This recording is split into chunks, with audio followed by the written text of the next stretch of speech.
जब जिन हाजिर होता है उसकी जो सिम्टम्स क्या हैं, ऐसे शख्स की बहुत सारे लोग कहते हैं आंखों में पानी आ जाएगा और मामलात हो जाएंगे, ऐसा मामला कुछ नहीं। जब किसी के अंदर जिन हाजिर होता है वो बंदा बिल्कुल होश में होता है, उसको पता चल रहा होता है। किसी के अंदर जब जिन दाखिल होता है उसको पता चल रहा होता है कि मेरे साथ कोई ऐसे सिम्टम चल रहे हैं। मसलन उसका दिल घबराएगा, नमाज पढ़ने को दिल नहीं करेगा, कुरान पढ़ने को दिल नहीं करेगा, अज़कार करने को दिल नहीं करेगा, अपना बिजनेस जो है उसमें उसका दिल नहीं लगेगा, अपना घर भी अच्छा नहीं लगेगा, अपनी फैमिली अच्छी नहीं लगेगी, उसके साथ ऐसी अजीबोगरीब हरकतें और मामला चलना शुरू हो जाएंगे।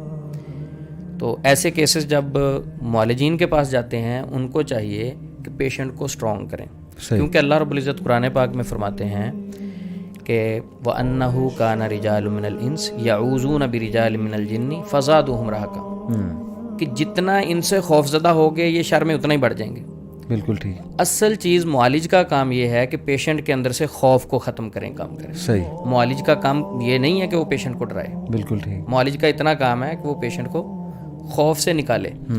अब एक पेशेंट है, उसके अंदर जिन हाजिर हुआ, उसके साथ फैमिली वाले भी आए हुए हैं। जब हम उनके सामने कहते हैं कि ये तो बहुत स्ट्रॉन्ग जिन है, एक भाई को तो मैंने ये कहते हुए भी सुना कि ये तो कब्र तक इंसान के साथ जाता है, जादू का असर नहीं ख़त्म होता। क्यों नहीं ख़त्म होता जी? इसका मतलब जादू और जिन्नों में ज़्यादा ताकत है, अल्लाह की कलाम में कम है, नाउज़ुबिल्लाह। ऐसा तो मुमकिन नहीं। सही। तो साइन इसके यही है कि दिल घबराएगा या ऐसे मामलात।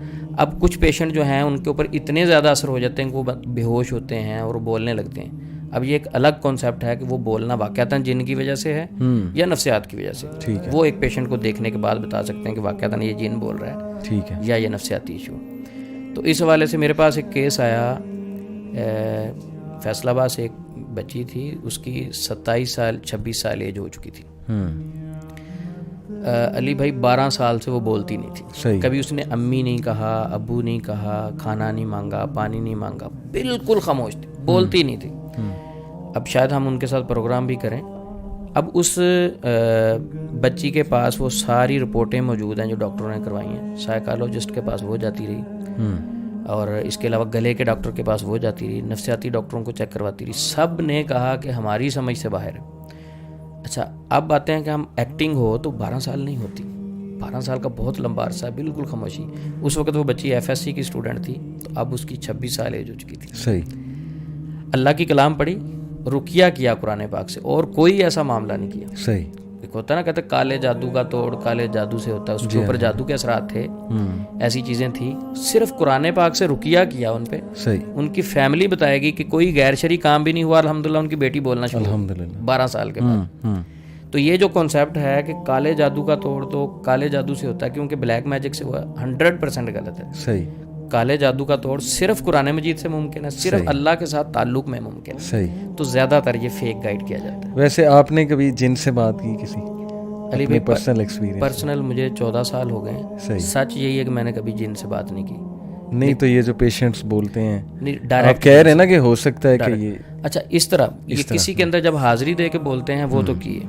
अच्छा, वो जिन इतने खबीस होते हैं कि जब वो बात करते हैं वो मुआलिज को भी डिट्रैक्ट करने की कोशिश करते हैं। वो कैसे? अच्छा, कई जिन हाजिर होकर कहते हैं ठीक है जी, आपके कहने पे हम छोड़ देते हैं, ये ज़रा ऐसे करें कि इतने दिन नमाज नहीं पढ़ेंगे, इन पे पाबंदी लगा दें, या आप इतना गोश्त जो है ना कब्रिस्तान में फेंकवा देंगे। अच्छा, यानी मुआलिज से भी गैर शरी काम करवाने की कोशिश करते हैं। ये गोश्त कब्रिस्तान में फेंकवाना ये क्या है? गोश्त इसके पीछे क्या उनको मिलता है? अच्छा, इसके पीछे एक तो 2 लॉजिक हैं। एक तो है कि शैतान की तरफ से फेंकवा दे, वो ज़ाया करना मकसद होता है, और तजलील करना इंसान की होता है कि ये इंसान ना हमारी माने, ऐसे काम करे जो इसको ज़ेब नहीं देते। और दूसरा कॉन्सेप्ट ये होता है कि बहुत सारे वो जो कब्रिस्तान में फेंकवाते हैं, वो उनकी एक प्लान होता है। आप कहते हैं 10 kg आपने गोश्त लेना है, कब्रिस्तान में जाके ना आपने एक दरख्त के साथ लटका देना है। अच्छा, पीछे मुड़ के नहीं देखना, क्योंकि वो मुआलिज ने एक बंदा भेजा होता है जिसने उतार के लेके जाना होता है।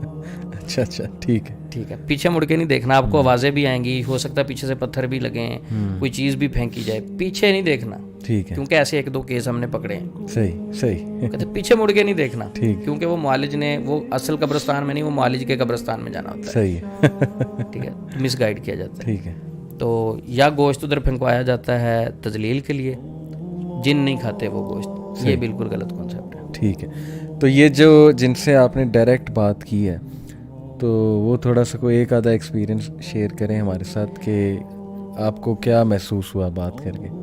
अली भाई, सेम आवाज़ होती है, ठीक है, जो जिन बात कर रहा होता है सेम आवाज़ होती है, लेकिन मेरा ज़ाती एक्सपीरियंस अगर देखेंगे वो ये है कि जिन इंसान के अंदर दाखिल हो के, और वो जिन की ही आवाज़ नहीं होती, वो बंदे की आवाज़ होती है, लेकिन वो नफसियाती तौर पे इंसान के खून के अंदर दाखिल होने के बाद इतना स्ट्रांगली उसके ऊपर पोजेस्ट करता है कि वो बोल जिन रहा होता है, इंसान रहा होता है, लेकिन वो सारी कम्युनिकेशन जिन कर रहा होता है। यानी स्क्रिप्ट उसकी तरफ से आ रहा होता है और आवाज़ इंसान की होती है, बोल ये इंसान। अच्छा, ये जो आवाज़ कहते हैं ना बदल जाती है, आंखें सफ़ेद हो जाती हैं, ये सारी चीज़ें एक्टिंग में आती हैं।